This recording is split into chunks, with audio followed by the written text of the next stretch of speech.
شیعت کی کچھ red lines ہیں.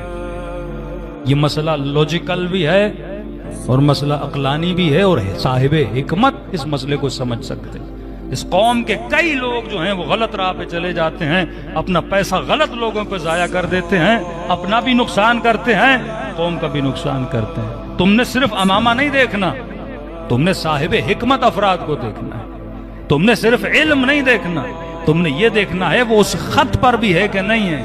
جو خط ہمارے بڑوں نے کھینچی تھی, اگر وہ اس خط پہ نہیں ہے تو اپنا بھی نقصان کر رہا ہے, مذہب و مکتب کا بھی نقصان کر رہا ہے. کئی لوگوں نے کہا مولانا فلاں نوح خان بہت اچھی نوح خانی کرتا ہے, ہم اسے بلائیں کہ نہیں, بڑے خلوص سے پڑھتا ہے, گریہ کرتا ہے اہل بیت پر. میں نے کہا دیکھو کچھ ریڈ لائنز ہیں, جب تک ان ریڈ لائنز کو چیک اینڈ بیلنس نہیں کرو گے نا, آپ گھر میں کوئی ایسا نوکر بھی نہیں رکھتے جس کے اندر چوری کی عادت ہو. چیک اینڈ بیلنس تو ہوتا ہے نا, شکل و صورت دیکھ کے تو نوکر نہیں رکھا جاتا نا, نوکر رکھا ہے امانت داری کے لیے نا, تو دیکھتے ہو بندہ چور ہے یا امین ہے. اسی طرح کچھ ریڈ لائنز علماء نے بتائی ہیں. میں نے کہا بڑے سے بڑا نوح خان ہو, اس سے ایک سوال کیا کرو, تقلید کرتا ہے کہ نہیں. ہاں یہ شیعت کی ریڈ لائن ہے. یہ آج کل موسمی مینڈک کچھ پیدا ہو گئے سوشل میڈیا پر, یوٹیوب پر, تو کہتے ہیں اخباریت. کہاں ہے اخباریت؟ ایک اخباریت کا حوزہ دکھا دو, ایک اخباریت کا کوئی عالم دکھا دو.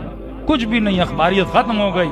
امام زمانہ جب غیبت کبریٰ میں گئے, پہلے ہم بھی اخباری تھے, لیکن جب غیبت صغریٰ تھی, غیبت کبریٰ کے بعد مکتب اصولی بنا, اور آج شیعہ مکتب اصولی ہے, مراجع کا مکتب ہے. ہمارے ہاں لوگ اپنے فتاوی کن سے لیتے ہیں؟ مراجع سے لیتے ہیں. یا اخباری بنو یا مقلد بنو. اخباری بننے کے لیے ہے خود تحقیق کرو, حدیثوں کا علم حاصل کرو, احتیاط پہ عمل کرو, یا کسی عالم یا کسی مجتہد کی کیا کرو؟ تقلید کرو. کتنا بڑے سے بڑا ذاکر ہو, بڑے سے بڑا نوح خان ہو, اگر اس لائن پہ نہیں ہے اسے بلانا جائز نہیں ہے, کیونکہ اس کا عقیدہ خراب ہے. جب عقیدہ خراب ہے تجھے کیا دے گا؟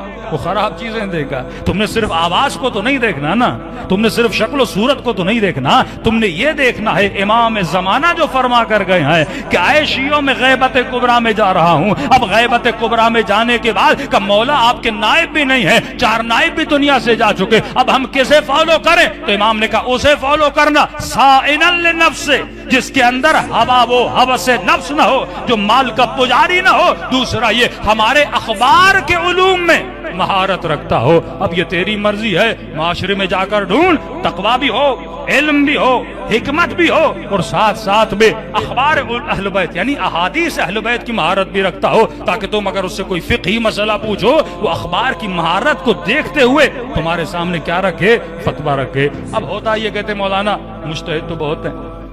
پھر میں کہتا ہوں حکمت کی بات, صرف اجتہاد کا ہونا ضروری نہیں ہے. ہو سکتا ہے کوئی مجتہد ہو لیکن بڑا سادہ ہو, سیاست نہ جانتا ہو.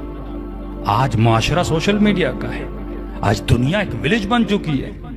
اگر اجتہاد اس کے پاس ہے لیکن معاشرے کی جانکاری نہیں ہے, امام نے کہا صائنا لنفس بھی ہو, ہمارے اخبار میں مہارت بھی رکھتا ہو, اور ساتھ میں سب سے اپنے زمانے کا سب سے بڑا عالم بھی ہو. آپ 20 سال پڑھیں گے, 25 سال پڑھیں گے, آپ بھی مجتہد بن سکتے ہیں, لیکن ایسا مجتہد جس کے اندر حکمت نہ ہو, جو معاشرے کی سیاست, پولیٹیکل حالات, دشمن کے فتنوں, دشمن کے حربوں کو نہ سمجھتا ہو, وہ مجتہد تو ہے لیکن قابل تقلید نہیں ہے. یہ تم نے دیکھنا ہے, تم نے پرکھنا ہے, اس کی سیاسی سوچ بوجھ کو تم نے دیکھنا ہے, اس کے فیصلوں کو دیکھنا ہے, اس کی زندگی کو دیکھنا ہے, اس کے کلام کو دیکھنا ہے, اس کی تقریروں کو سننا ہے. اگر اس کے کلام میں تجھے حکمت نظر آتی ہے, تم پر پھر لازم ہے کہ تم اس کی کیا کرو؟ تقلید کرو. مثلا آیت اللہ العظمہ بہجت تھے, آغا مرش زبان زد عام تھا نا کہ بہجت متقی ہے, بہجت پرہیزگار ہے, بہجت ایسا علم رکھتا ہے جو ہر مجتہد نہیں رکھتا. آغا محسن الحکیم زبان زد عام تھا کہ ایسا علم رکھتے ہیں, لہذا جو چیز مشہور ہے بندہ پھر اس کو دیکھنے بھی جاتے تھے. ان کے پیچھے ہم نے نمازیں بھی پڑھی, واقعاً پتا چلا صاحب علم بھی ہے. یعنی امام خمینی بھی اگر کوئی خواب دیکھتے تھے تو تعبیر کس سے پوچھتے تھے؟ آغا بہجت سے پوچھتے تھے. آغا خامنئی بھی جب ملنے جاتے تھے تعبیر کس سے پوچھتے تھے؟ آغا بہجت سے. صاحب علم تھا, لوگوں نے دیکھا, ان کی تقلید کی. تو تقلید بھی اندھی نہیں کرنی, تم نے تحقیق کرنی ہے, ریسرچ کرنی ہے. پہلی ریڈ لائن کہ تم نے اجتہاد کو دیکھنا ہے, ذاکر ہو, وہ مولوی ہو, کوئی بھی ہو, ریڈ لائن شیعوں کی ریڈ لائن ہے. وہ نجف کا شیعہ ہو، وہ قم کا شیعہ ہو، وہ لبنان کا شیعہ ہو، ایک ٹوٹل ریڈ لائن ہے کہ وہ ذاکر، وہ خطیب ہو، کم از کم عقیدہ اجتہاد کو کیا کرتا ہو، مانتا ہو. کیونکہ یہ خلاف عقل ہے کہ بندہ بولے میں کسی کی تقلید نہیں کرتا. بھائی کسی نے کسی کی تو تقلید کرتا ہے، یا عالم کی کرے گا یا جاہل کی کرے گا. تقلید تو ضرور کرے گا نا. بیمار ہو تو بندہ ڈاکٹر کے پاس. اس ٹاپک پہ زیادہ بولنے کی اس پر گنجائش نہیں ہے. پہلی چیز تقلید.